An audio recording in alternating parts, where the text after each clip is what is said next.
di hari pendengaran itu tanggal 3 Maret. Betul, 3 Maret itu dengan tema apa dong? Hari Pendengaran Dunia. Kalau 3 Maret sih kita rayain sebagai pendengaran dunia, di mana kita itu harus menjelaskan ke khalayak umum ceritanya kalau telinga itu penting untuk kehidupan.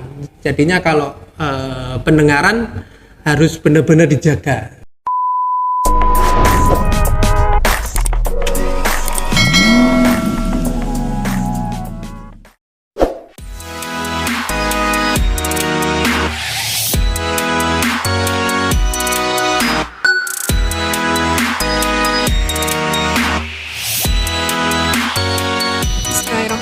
Halo, selamat pagi. Hari ini kita kedatangan dokter yang hits Mojokerto dengan Dokter Faisal, spesialis THT. Gimana dok kabarnya? Alhamdulillah, baik, terima kasih. Alhamdulillah. Banyak. Gimana dok? Monggo diperkenalkan. Namanya, dinas di mana? Nama saya Dr. Faisal Rahman, spesialis THT kepala leher. Dinasnya ya? Dinasnya, kerjanya di mana aja, prakteknya di mana aja? Kerjanya di Rumah Sakit Umum RSUD Dr. Wahidin Sudirohusodo Mojokerto, RSI Sakinah, sama praktek rumah. Praktek rumahnya di mana dok? Jaya Negara itu juga. Jalan Jaya Negara, berarti depannya SMA Puri? Ya, betul. Baiklah. Sekarang kita temanya radang tenggorokan sama amandel gitu dok. Oke, siap-siap. Kira-kira dok apa sih dok penyakit amandel itu sama radang tenggorokan? Maksudnya penyakit? Penyakit amandel itu yang sakitnya yang gimana? Oh. Terkena apanya? Oke. Jadi kalau bedanya penyakit amandel sama tenggorokan ya tentu beda. Kalau amandel itu ya salah satunya di bagian tenggorokan. Jadi kalau penyakit amandel ya bisa radang tenggorokan juga. Tapi radang tenggorokan belum tentu amandel ceritanya. Radang tenggorokan tuh ya bisa kenanya di amandelnya, bisa juga di dindingnya yang di belakangnya tenggorokan, bisa pangkal lidahnya, bisa pita suaranya, bisa dari situ. Berarti kalau amandel pasti radang tenggorokan, tapi kalau punya sakit radang tenggorokan belum tentu sakit amandel. Karena kan yang paling banyak di masyarakat itu selalu bilang kalau datang gitu dok, kalau berobat bilangnya begini, dok ini loh anak saya sakitnya radang tenggorokan atau amandel gitu kan dok. Memang kalau anak-anak itu paling sering sakit radang tenggorokannya itu biasanya pada amandelnya. Tapi kalau dewasa, kalau radang tenggorokannya bisa karena amandel, bisa juga dari yang tadi itu yang tak sebutkan, dinding belakang tenggorokannya, pita suaranya, dasar lidahnya, bisa dari situ. Kemudian ciri-cirinya?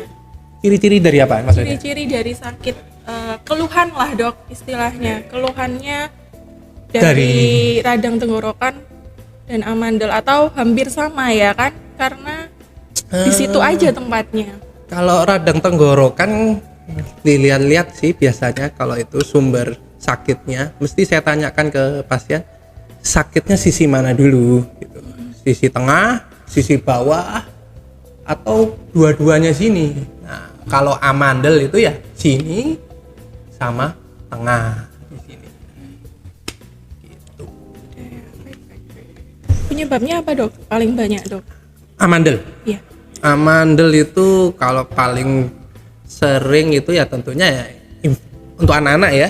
Anak-anak paling ya. Karena kita pasiennya paling banyak anak-anak gitu.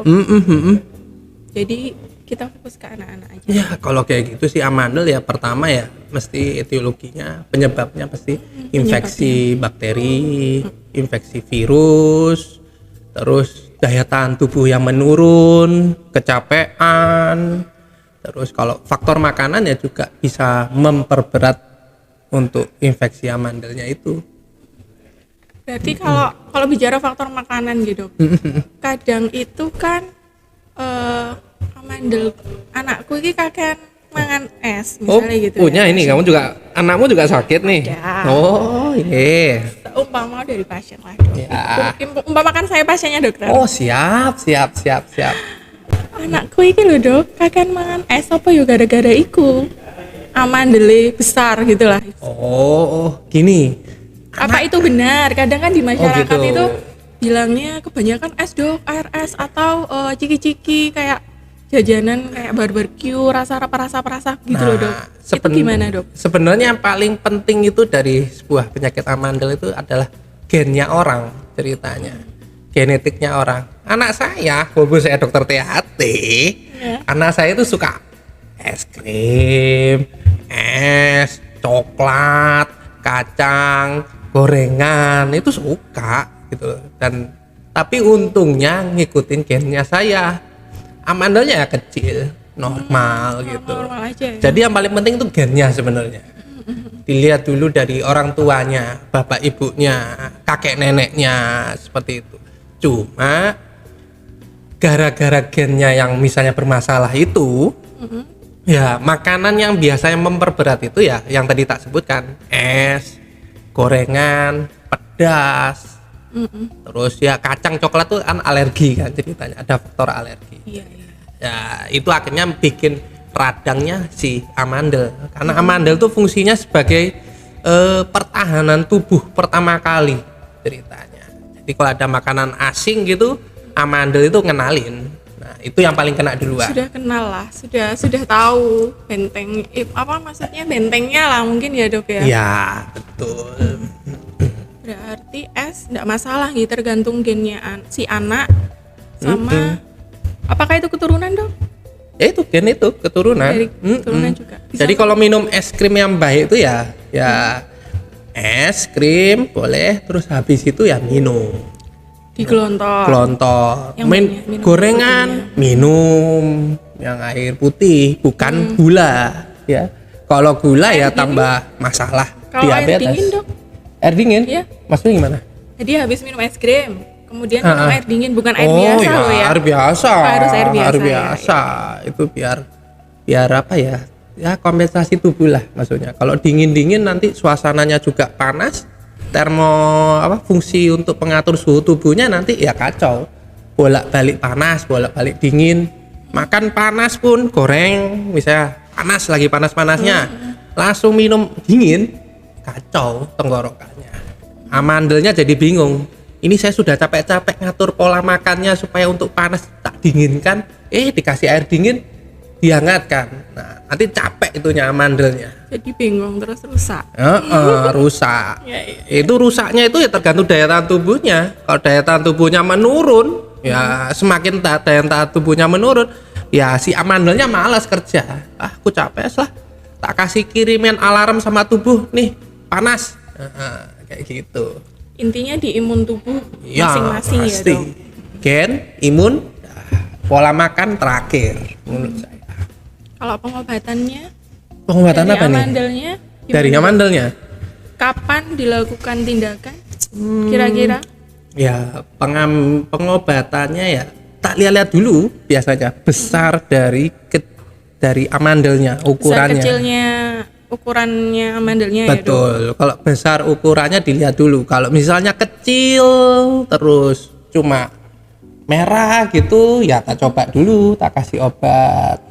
Terus tak evaluasi, terus tak tanyakan setahun ini berapa kali sakitnya. Gitu. Iya ya dok, kadang itu kenapa selalu berulang ya? Nah, itu. Balik lagi imunnya berarti ya. Misalnya sudah berobat ke misalnya ke dokter atau ke nakes yang lain misalnya bisa ke bidan, bisa ke perawat. Sudah beberapa kali terus kembali paling wis notok jedok iku ning jenengan gitu. Gimana dok iki wis tak kok nang kene kok sik pancet ae gak waras-waras. Nah, Itu balik lagi ke imunnya. ya jadinya aku mesti menjelaskan ke pasien gini, kalau misalnya amandel itu tak ibaratkan seperti satpam di rumah sakit ceritanya. Amandel itu pertahanan tubuh ceritanya. Ya sama, satpam kan juga pertahanan untuk rumah sakit ceritanya. Jadi ngerti, oh ini pasien, oh ini keluarga pasien. Nah, satpam itu bisa ngarahin, oh ini pasien ke sini, oh ini keluarga pasien ke sini, nggak boleh masuk banyak-banyak. Nah kayak gitu toh. Nah yang terjadi itu kalau amandel sering radang, berarti satpamnya ini error ceritanya.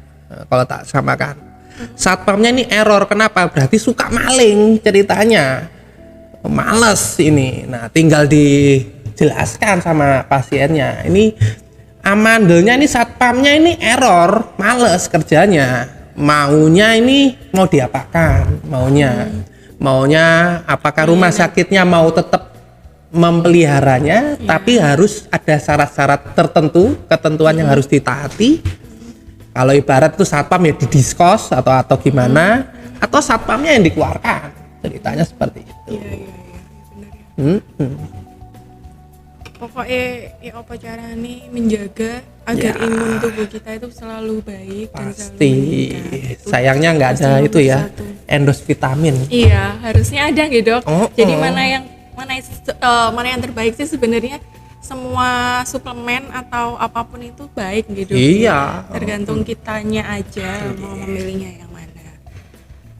Terus kira-kira kenapa ya amandel itu selalu diderita pada anak-anak, Dok? Oh, pada anak-anak ya? Iya. Dewasa kayaknya nggak seberapa banyak gitu loh, Dok. Yang paling banyak itu selalu anak-anak. Memang pada anak-anak itu ceritanya jaringan dari saya bilang daging aja ya. Iya, daging sing gampang dimengerti lah, Dok. Daging itu kalau ibarat itu kalau sing enom iku jek alus ceritane. Amandel iku jek alus, jek lunak icin, ngerti ya? Nah, mulus apik lah. cek mulus, cek apik. Nah, kalau amandel kalau rasangan, yo mesti ono responnya ceritane, ada responnya. Masih pengenalan daya tahan tubuh. Di mana-mana kalau panas ya lumrah lah, itu pengenalan tubuh ceritanya. Lah yang dewasa kenapa jarang sakit amandel? Ya soalnya sudah menter, sudah bagus daya tahan tubuhnya ceritanya. Kekebalannya mungkin ya, Dok. Kekebalan tubuhnya sudah bagus. Sudah kenal lah, oh ini sudah bisa gitu. Tapi yang paling sering sih sebenarnya untuk orang dewasa itu bukan amandelnya, tapi yang paling sering itu radang belakang tenggorokan. Itu biasanya pola makannya suka makan sambel pedes sampai level neraka pasien saya tuh, level 10 sampai dindingnya tenggorokannya melepuh gitu. Wah, itu yang berarti es nggak masalah. es masalah, es sambal masalah. Tapi saya heran ada pasien saya anak suka sambel tuh loh, aku juga bingung gitu. Sekarang banyak loh, Dok, anak-anak itu. Iya. Semuanya memang suka sambel. Ya, untung saya nggak suka. Enak loh, Dok. Terus kira-kira taraknya apa, Dok, yang nggak boleh? Yang mana? Yang pada amandel ya tadi ya? Amandel, radang tenggorokan aja lah. Taraannya apa? Taraannya Radang tenggorokan sama pas amandel. sakit atau itu? Pas sakit sama bagaimana cara kita supaya tidak terkena Mencegah gitu ya? Pencegahannya. Oh, kalau pas sakit ya pasti ya hindari gorengan, minyak yang berlebihan nggak boleh. Terus buah-buahan yang bikin seret tenggorokan nggak boleh. Contohnya apa, Dok? Buah-buahan yang Sukanya dilarang apa? aja, Sukanya wes. apa? Yang dilarang. Oh, aku ya. Yang dilarang aja. Yang lagi in ya, rambutan. Oh, itu yang dilarang. Leci, Rambutan, leci. Duren. Durian itu enggak boleh. Hah? Durian sih enak sih, tapi aslinya aku antara masih ababil gitu coy. Iya. Udah enak lah itu. Iya, terus tetangga saya durian lagi ya, saya depannya tuh iya. durian. Oh iya bener, Dok, banyak ya, Dok, yang jualan di situ. Tadinya rambutan, durian, leci, pisang. Kalau menurut saya ya, Pisang yang tidak boleh. bikin yang muda tuh loh, yang cek seret tuh loh. Pisang seret. Kalau pisang muda, pisang tua nggak apa-apa kalau aku bilang. Tak, Dok, pisang muda itu apa? Oh, Krepek. Ya sing pisang sing cek enom Sik mengkal. Ibaratnya itu sik gurung mateng nemen gitu. Nah, itu kan bikin seret tenggorokan kadang-kadang. Pisang, tapi kan pisang vitamin C, Dok. Ya, bisa itu. Kalau makanya saya sarankan untuk yang lagi radang. Oh, Seperti itu untuk yang ada di radang, yang baik, bukan yang dilarang. Tadi pertanyaannya dilarang. Dilarang memang, dilarang. Buah-buahan yang bikin Nanas? seret. Nanas itu bergetah nggak ya, nanas itu ya? Nanas itu ada getahnya sedikit. Ya menurut sudah, saya. nggak boleh.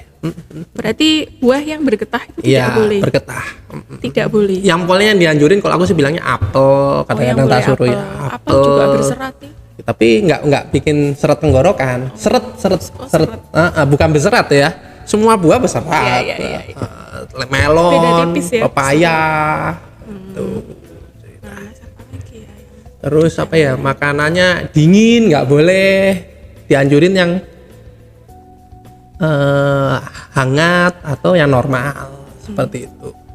Air dingin? Air dingin nggak boleh kalau lagi radang. Kalau semakin radang kalau dikasih air dingin semakin nyeri ceritanya. Terus apa lagi ya, gorengan sudah, itu pedes nggak boleh, dingin nggak boleh. Buah-buahan. Terus apa lagi ya? Wajib. Udah itu aja, nanti kalau terlalu banyak Melon dilarang. boleh? Melon boleh. Melon boleh. Semangka boleh. Semangka boleh. Boleh.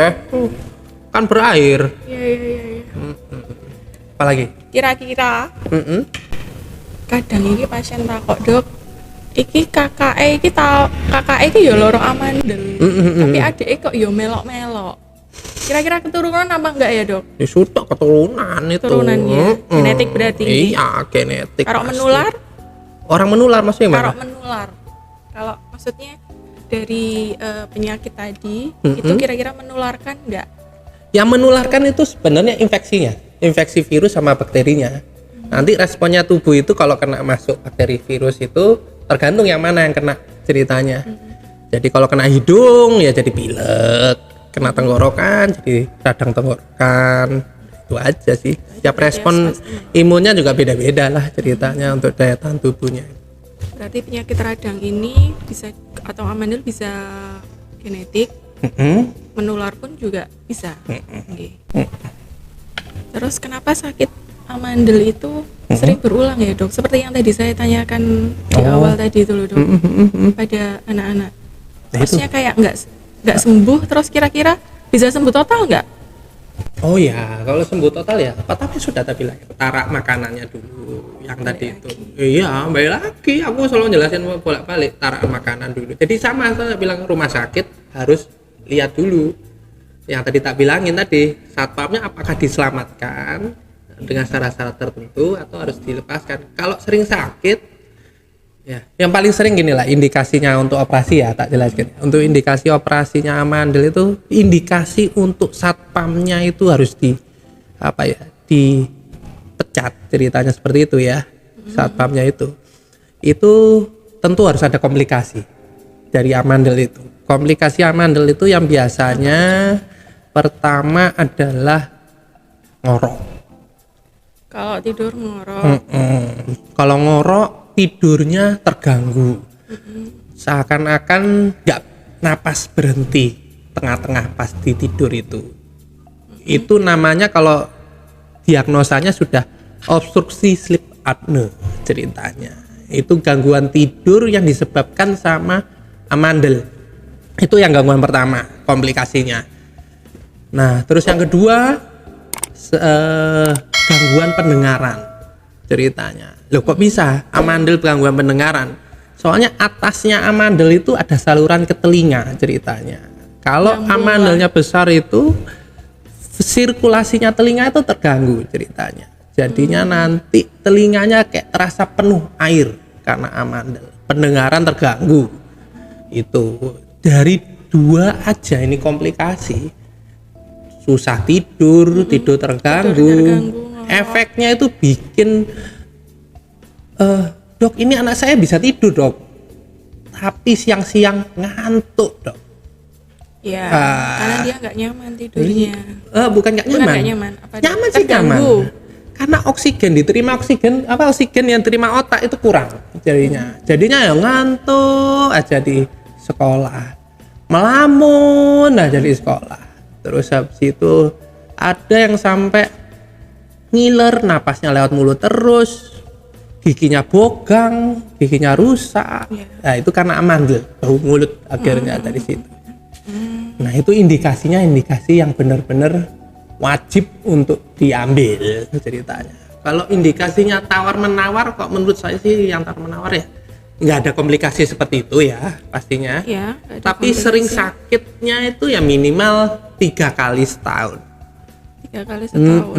Jadi kalau lebih ya harus saya tawarkan ceritanya. Walaupun belum besar gitu, enggak. Besar. Oh, belum besar Maksudnya maksudnya apa? amandelnya. Oh, Kalau yang amandelnya. Iya, Enggak kan bicara memang amandel. emang mengganggu. Makanya itu indikasi yang tawar menawar Tawar-menawar, maksudnya. Belum tarik men- ulur gitu. Mm-mm. Kadang soalnya ada yang nggak mau juga. Ya hidupnya. pasti sering kayak gitu. Tapi kalau yang indikasi yang tadi itu yang apa terganggu tidur, terus pendengaran, kebanyakan sih mau. Kebanyakan Ya pasti harus saya jelaskan. Kalau nanti efeknya setelah operasi malah bagus ceritanya.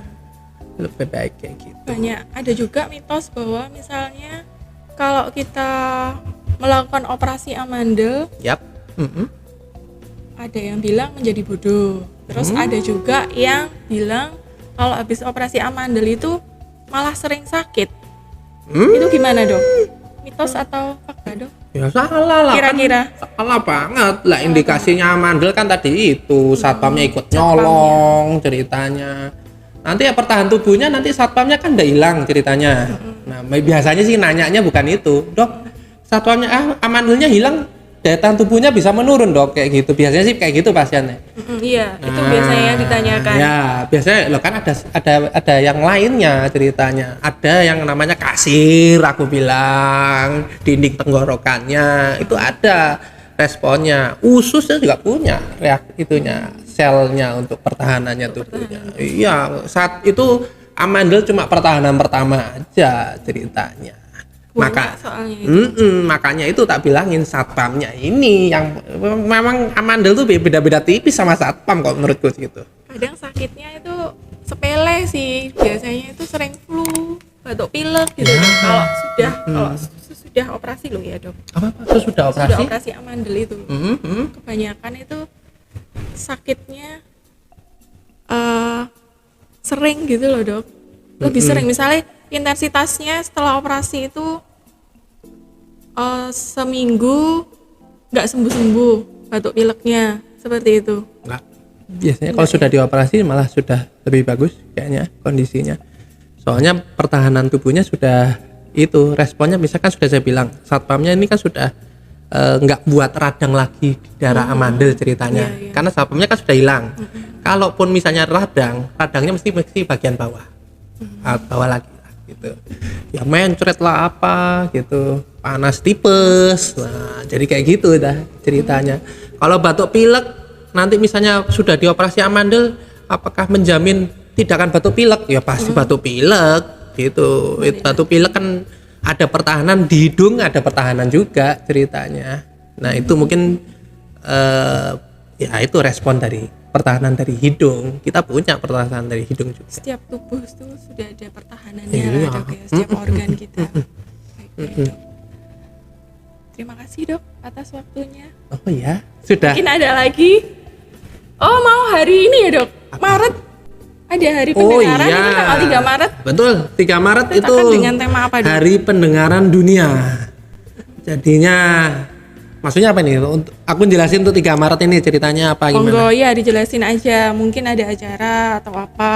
Enggak, caranya kalau 3 Maret sih kita rayain sebagai pendengaran dunia, di mana kita itu harus menjelaskan ke khalayak umum ceritanya kalau telinga itu penting untuk kehidupan.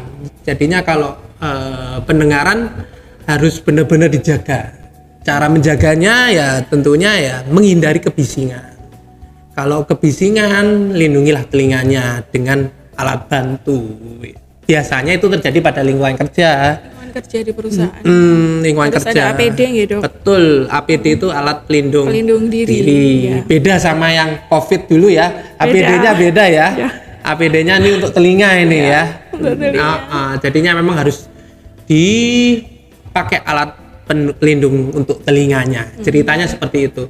Terus ya kalau untuk pekerja ya perusahaan harus melakukan kegiatan untuk tes pendengaran. Pendengaran audiometri Untuk gitu mencegah, ya, Dok. betul. Terus apa lagi ya? Bagi pekerja aja, Dok. Barangkali buat masyarakat Untuk masyarakat menjaga pendengaran kita. menjaga pendengaran kebisingan. Terus yang paling ngetren sekarang penggunaan earphone ceritanya. Pakai headset itu ya dok Pakai ya? headset. Anak-anak dewasa pun juga seperti itu. Kalau- Kerja pakai headset. Kalau earphone, tipsnya untuk earphone. Nah, sekarang untuk tipsnya aja untuk earphone ya. Tipsnya dok. Volume kurang dari 60%. Penggunaan 60 jam 60 menit. 60 menit. Minimal 60 menit itu. Maksimal maksudnya. Sorry salah. Iya, makanya Maksimal kalau 60 menit. maksimal. Nah, maksimal 60 menit. Terus minimal apa dari itu Pak? Kekuatannya 60% harus turun minimal pokoknya ya. Itunya. Maksimal sorry ya. Maksimal 60%. 60 menit. Maksimal 60 menit, maksimal 60%. Terus yang paling penting sekarang yang lagi bagus itu yang earphone yang harus dipakai itu menurut saya yang bagus itu yang ada noise counselingnya itu. Itu enak banget itu untuk meredam kebisingan itu ceritanya. Enak. Takui sekarang lagi bagus-bagusnya. Cuma sekarang tipsnya ya nggak boleh dipakai untuk tidur. Kebanyakan pasien saya pakai tidur itu nggak boleh. Makanya setelah ketiduran dipakai terus. Nah makanya harus gitu. Harus maksimal. Karena ada maksimalnya 60 menit. Baik dok, terima kasih banyak ilmunya. Siap. Semoga bermanfaat bagi sesama. Terima kasih. Wassalamualaikum warahmatullahi wabarakatuh. Waalaikumsalam. Dadah.